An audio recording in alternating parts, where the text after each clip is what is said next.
क्या Pakistan peoples party जो हमेशा 18वीं आईनी तरमीम के हवाले से क्लेम करती रही कि वो पीपल्स पार्टी का क्रेडिट है और बाकी आने वाली तरमीम जो है वो 18वीं आईनी तरमीम के खिलाफ साजिश है, वो इसका साथ देगी। पीटीआई क्या इख्तियार करेगी पॉलिसी? पीएमएलएन ज़ाहिर बात है वो इसके हक में जाएंगे। मौलाना फजल रहमान जिन्होंने 26वीं आईनी तरमीम के मामले पे बड़ा की रोल प्ले किया था, वो इस दफ़े क्या लाहे अमल उनका होगा, ये भी इसमें जायज़ा लेंगे।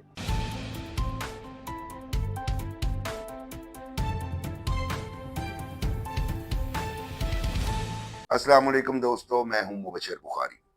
27वीं आईनी तरमीम, ये आज एक अचानक बॉम्ब ड्रॉप किया बिलावल भुट्टो जरदारी ने अपने एक ट्वीट के जरिए, जिसके नतीजे में उम्मीद तो नहीं कहा जा सकता, जिसके नतीजे में एक्सपेक्ट किया जा सकता है कि आने वाले कई हफ्तों तक या जब तक ये तरमीम पास नहीं होती, यही मौजू गुफ्तगू का महवर रहेगा टीवी शोज में भी, और मेरे जैसे जो तालब इल्म हैं सियासियात के वो भी इस पे नज़र डालते रहेंगे।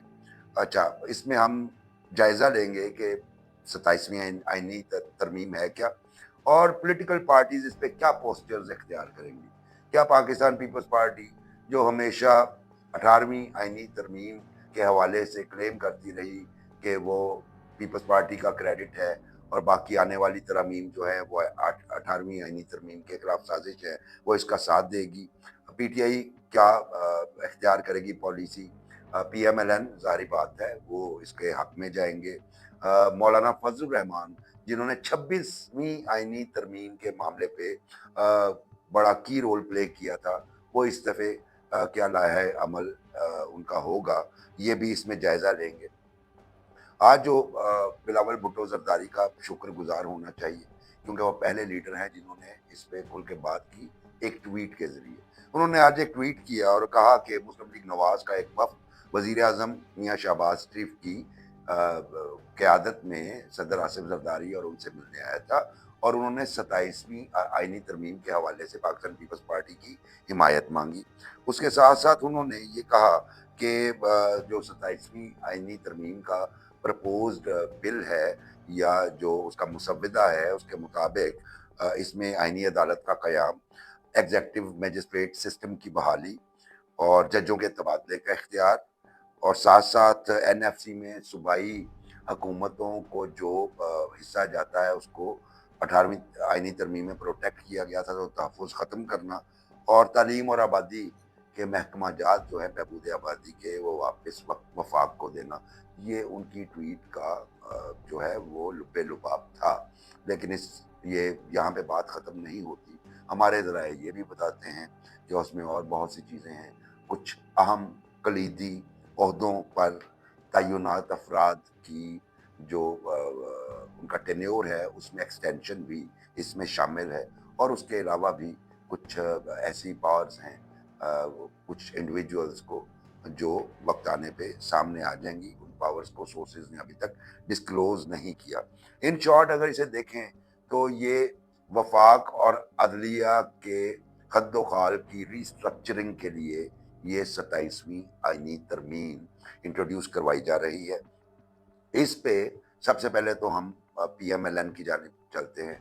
पीएमएलएन वालों से जब भी माजी में पूछते रहे तो उन्होंने कहा जी अभी तक ऐसी कोई तरमीम जो है वो ज़ेर गौर नहीं, और इसे दीवाने की भट जो है वो डिक्लेयर करते रहे। लेकिन बिलावल के बयान के मुताबिक वज़ीर आज़म शहबाज शरीफ और उनके साथ एक डेलीगेशन गया जिन्होंने सपोर्ट मांगी, और आज अफसोस की बात है हमारे बड़े मोहतरम दोस्त हैं, बड़ी उन्होंने पॉलिटिकल एक्टिविज़म किया, जिद्दोजहद की, एहसन इकबाल साहब वफाकी वज़ीर, उन्होंने कराची में कहा कि जनाब आईनी तरमीम से पहले उसके खद्दोखाल पर बात करना मुनासिब नहीं है।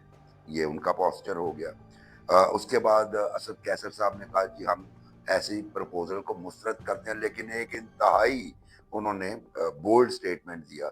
उन्होंने कहा कि जनाब अली वो आइन की बहाली और एनएफसी अवार्ड पर बिलावल भुट्टो से बातचीत करने को तैयार है। पीटीआई चूंकि माजी में इनसे बातचीत को रिफ्यूज़ करती रही है, रिजेक्ट करती रही है, तो ये एक बड़ा स्टेटमेंट हो गया। सो अभी तक पीटीआई ने कहा जी हम इसके हक में नहीं हैं, अगर असद कैसर को आप पार्टी पॉलिसी के तौर पे लेते हैं।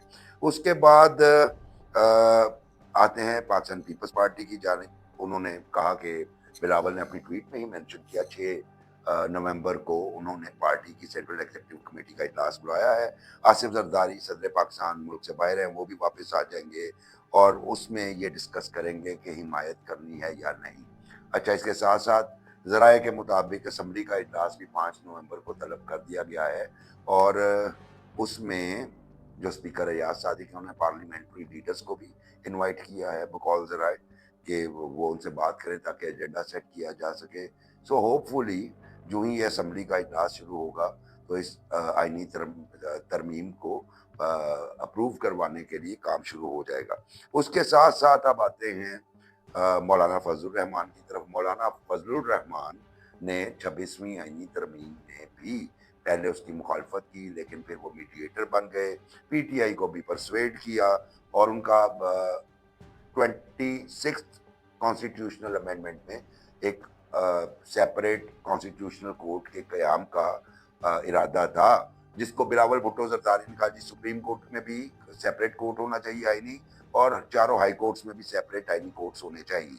तो उसको फिर रेजिस्ट किया और मौलाना फजलुर रहमान की वजह से या उनकी प्रपोजल के तहत उसको सिर्फ एक आईनी बेंच बना दिया गया। उसके साथ साथ फैसल वाउडा ताकतवर हलकों के नुमाइंदे समझे जाते हैं, उन्होंने भी एक आज बयान में कहा कि पीपल्स पार्टी तो साथ देगी और साथ ये कहा कि इसमें क्या हर्ज है कि अगर तालीम का निज़ाम एक ही जगह पे उसको कंट्रोल किया जाए या आबादी का मामला। फिर उन्होंने कहा कि ये जो तरमीम है ये रियासत की बेहतरी के लिए की जा रही है और रियासत दुश्मन अनासर की सरकोबी के लिए की जा रही है, तो इसमें कोई हर्ज नहीं। सो ये एक ऐसे फ़र्द की जानिब से बयान आया जो ताकतवर हलकों के करीब समझे जाते हैं और उसके साथ साथ उन्हें पाकिस्तान पीपल्स पार्टी ने सपोर्ट किया था उनके सेनेटर बनने में और साथ में दूसरे ग्रुप्स ने भी सपोर्ट किया था। सो ये 27वीं आइनी तरमीम के जो है वो बुनियादी हद ख्वाल जो है वो सामने आए हैं। अब सिर्फ सवाल एक पैदा होता है कि आप पीपल्स पार्टी सपोर्ट करेगी या नहीं।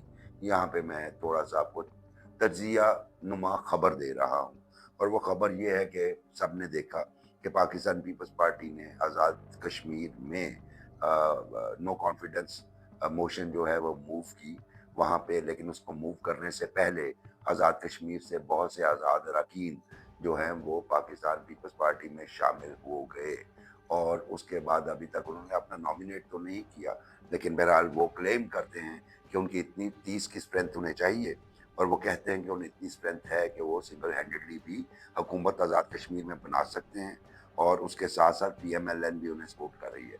अब तमाम जो मेरे जैसे तालिब इल्म हैं वो जानते हैं कि जब भी पाकिस्तान में अब रिसेंट ईयर्स में नो कॉन्फिडेंस मोशन जब मूव होती है किसी के खिलाफ तो ताकतवर हलकों की आशीर्वाद से वो मोशन मूव होती है और फिर जब बहुत सारे लोग किसी एक खास पार्टी को ज्वाइन कर रहे होते हैं तो उसके बारे में भी यही समझा जाता है कि वो भी किसी के इशारे पे दूसरी पार्टी को ज्वाइन कर रहे हैं, उन पर किसी ना किसी तरह का कोई असर है या कोई प्रेशर है, दो सूरतों में। सो अगर आप इसको लिंक करके देखें आज़ाद कश्मीर में होने वाली पॉलिटिकल डेवलपमेंट को 27वीं आइनी तरमीम के हवाले से, तो फिर ये बात कही जा सकती है कि पीपल्स पार्टी ने कुछ शिकों के ऊपर हामी भर ली है और कुछ शिकें जिनके बारे में उन्हें ये एहतमाल हो कि पार्टी के अंदर से कोई रेजिस्टेंस आ सकती है, उस पर कॉन्फिडेंस में रहेंगे। वकला की अगर बात करें, क्योंकि ऐसे मामला में वकला बड़े एक्टिव होते हैं और वो अदलिया की आज़ादी और इंडिपेंडेंस ऑफ जुडिशरी का नारा भी लगाते हैं, माजी में भी जब 26वीं आइनी तरमीम तो उस वक्त भी लगाया। लेकिन अभी जो एक ग्रुप है वकला में जिसने रिसेंटली पाकिस्तान बार काउंसिल के इलेक्शंस में मेजॉरिटी हासिल की है, लेड बाय अहसन भून, और अहसन भून वफाकी वजीर आजम नज़ीर तारड़ के बहुत करीबी दोस्त हैं, दोनों ही उस ग्रुप को लेके चलते हैं। तो उन्होंने भी तकरीबन 27वीं आइनी तरमीम की हिमायत कर दी, जिसका मतलब यह है कि लॉयर्स की तरफ से कोई यूनानिमस मूवमेंट इसके हवाले से नहीं आ सकती।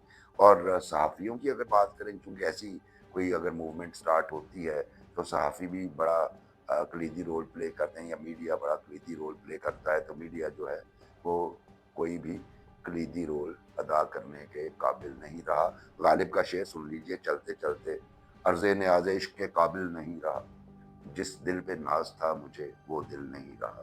پروگرام پسند آئے تو سبسکرائب کیجئے، لائک کیجئے، شیئر کیجئے اور کمنٹ کیجئے۔